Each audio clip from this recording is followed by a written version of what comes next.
भाजपा प्रदेश अध्यक्ष डॉक्टर राजीव बिंदल ने प्रदेश सरकार पर हमलावर होते हुए कहा कि प्रदेश सरकार बीपीएल श्रेणी के लोगों का हक खत्म कर बीपीएल पर कैंची चलाने जा रही है। उन्होंने कहा कि लगातार प्रदेश सरकार जन विरोधी फैसले ले रही है। डॉक्टर राजीव बिंदल नाहन विधानसभा क्षेत्र के वर्मा पापड़ी जांगला बुड में जनसंपर्क अभियान के दौरान मीडिया से बातचीत कर रहे थे। राजीव बिंदल ने हिमाचल प्रदेश की कांग्रेस सरकार पर हमला बोलते हुए कहा कि सुक्खू सरकार एक बार फिर गरीबों की कमर तोड़ने में जुट गई है।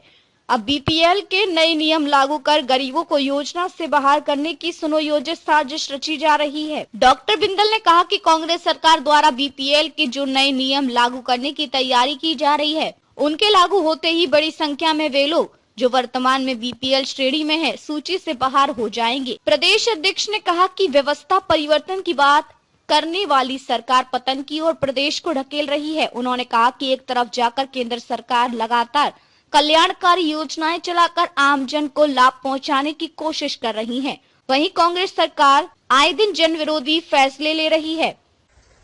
हिमाचल प्रदेश की वर्तमान कांग्रेस सरकार जो श्री सुखविंदर सिंह सुक्खू जी के नेतृत्व में चल रही है, वो एक बार फिर से गरीबों की कमर तोड़ने के अंदर जुट गई है। जहां पिछले सवा तीन साल में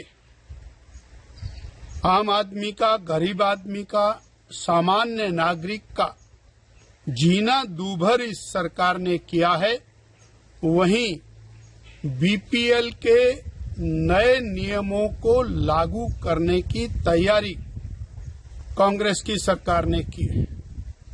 और ये जो बीपीएल के नए नियम हैं, इन नियमों के इम्प्लीमेंट होने के साथ ही बड़ी मात्रा में वो लोग जो बीपीएल कैटेगरी में वर्तमान में हैं और उनकी संख्या में बड़ी गिरावट आने वाली है। ये सोची समझी रणनीति के तहत है। जो ये व्यवस्था परिवर्तन की बात कहते हैं, उस व्यवस्था परिवर्तन नहीं, गरीबों के लिए व्यवस्था पतन की तैयारी के अंदर वर्तमान सरकार जुटी है। केंद्र की नरेंद्र भाई मोदी सरकार ने नई योजना के नाम पर जी राम जी योजना दी, जिसके अंतर्गत गरीबों के लिए 125 दिन की दिहाड़ी का प्रावधान है और अनेक प्रकार की सुविधाएं उन लोगों को, दिहाड़ीदार लोगों को उसमें उपलब्ध कराई गई। और केंद्र की सरकार ने आपदा की दृष्टि से आपदा प्रभावित गरीबों के लिए जो हजारों करोड़ रुपए की राहत दी है, उस राहत को भी लोगों तक पहुंचाना ये मुनस्सर नहीं कर रहे हैं।